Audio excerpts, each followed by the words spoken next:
Hello and welcome to The Wire. I'm Aathira Perinchery.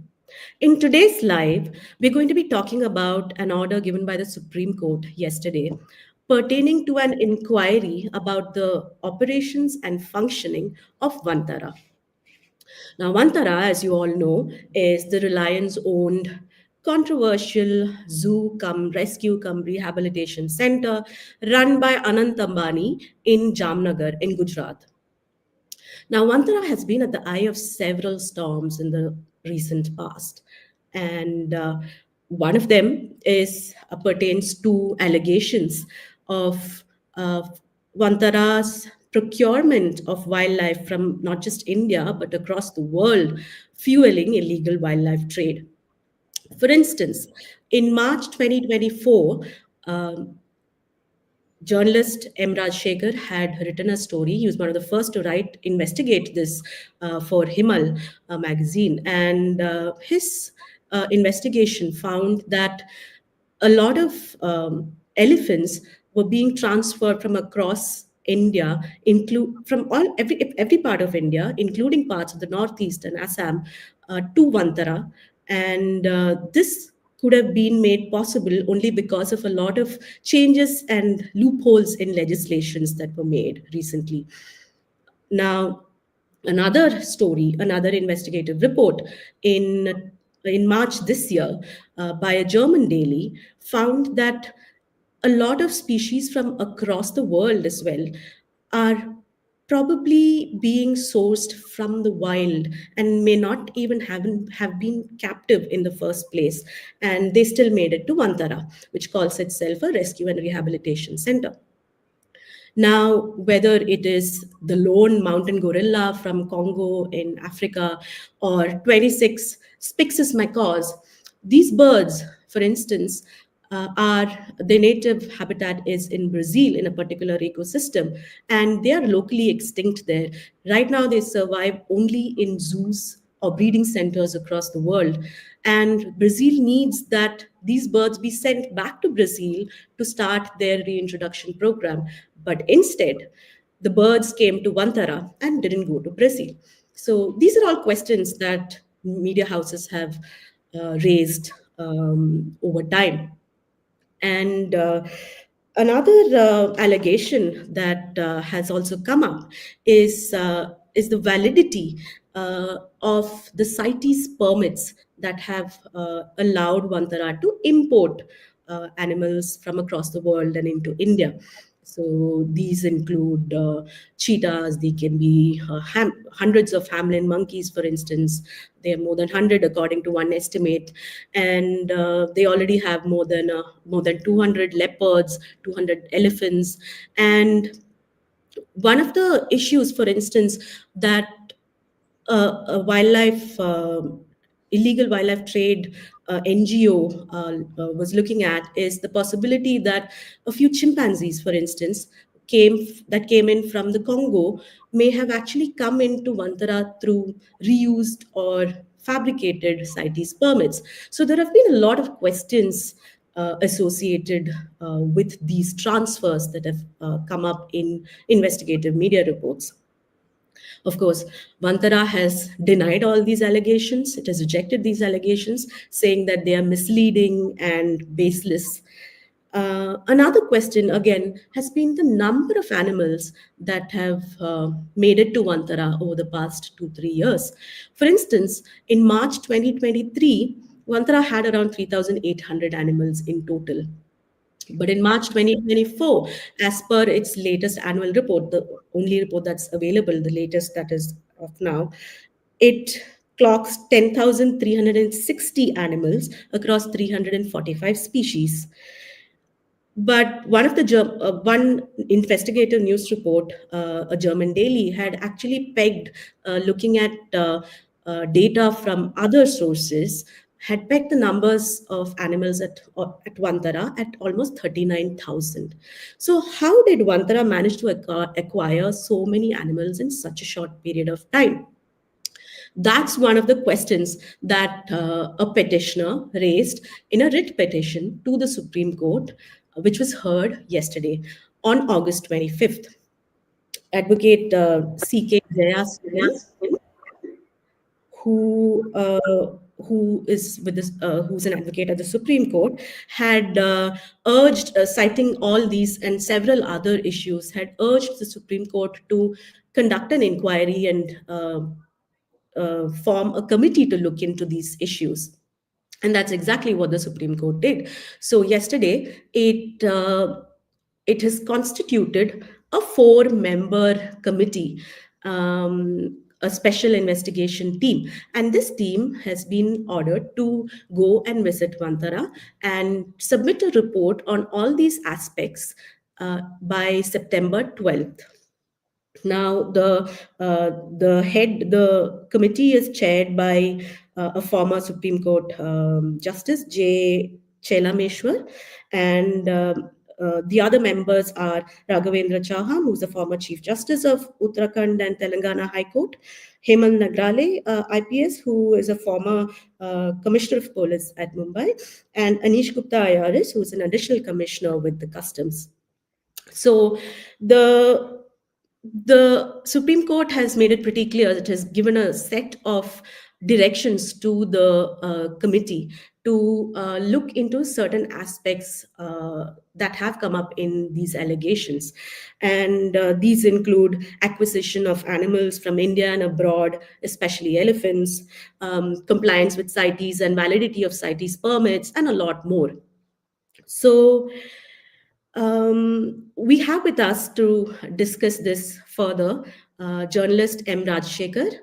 Rajshekhar is one of the first journalists to have investigated the discrepancies surrounding Vantara and its transfers of elephants, especially from across parts of India. Thank you for joining us, Rajshekhar. Hey, it's good to be here. And hello to everyone listening in. We promise not to bore you too much. Yes. So, first and foremost, I think the most important and primary question, why do you think this is happening now? I mean, this has almost been 2 years of media houses crying hoarse about a lot of allegations. And even though a lot has been off the record, a lot of sources have come out and said that there are a lot of issues ongoing, with including related to smuggling and even payment of money for transfers and things like that. So why now? What do you think has anything precipitated the issue? For instance, the Kolhapur issue. For instance, there was this elephant, a temple elephant in a Jain mutt, and when that was moved to Vantara, there was a huge backlash from the locals in Kolhapur, and one of the petitions also dealt with trying to bring back this elephant to the mutt and so on. So, do you think there's anything that precipitated this move by the Supreme Court? It's hard to say. The timing is interesting for two reasons. There is the biological reason and there is the political economy reason.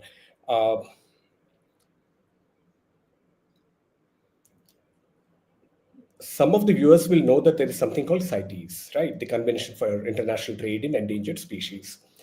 CITES is a multilateral organization. It's one of your foundational pillars for global biodiversity trade. Something has happened in India over the last 10 years or so, where the country has come to be seen as a global demand center for endangered wildlife. Okay. For this reason, CITES has been coming under rising pressure from global wildlife NGOs, governments like Brazil, governments like South Africa, a bunch of other countries in Latin America and Africa, saying that we are hearing about a lot of our endangered species like the Spix macaw being sent across to India, and mentioning Vantara in several of these communiques, right?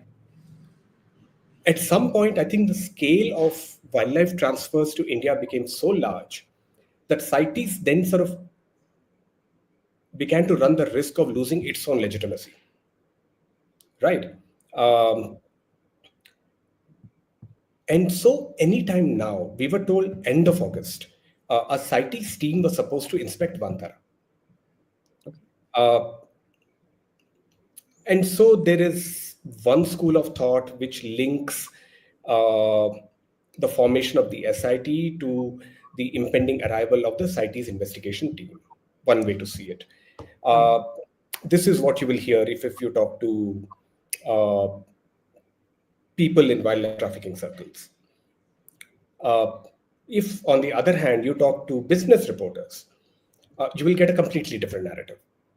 They will draw a fresh, different line of causality. They will talk about that NDTV report on, that NDTV report on Anil Ambani, the social media attacks on ORF, the raid on Anil Ambani, even the online gaming bill, where Dream 11, owned by Anand Jain's son, who was Anand Jain was a former right-hand man of Mukesh Ambani, where Dream 11 was also one of the key companies affected by the ban, right?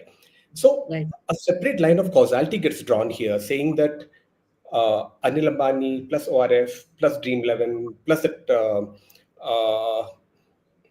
NDTV report on Anil Ambani uh, uh, suggests that something is breaking down in the relationship between Prime Minister Modi and Mukesh Ambani, and that Vantara is now the latest of these flashpoints. Okay, Right. now uh, one of the greatest things about journalism is that I think psychologically reporters are very comfortable sitting with uncertainty without rushing into a conclusion. So that is where I am right now. I'm watching this, and I mean, it's hard to say what this is essentially. Yeah. Okay, Yeah. what complicates any attempt to sort of make further sense of this are the terms of reference of the SIT. I was talking to a lawyer friend yesterday, and SITs are usually not formed in such a rush.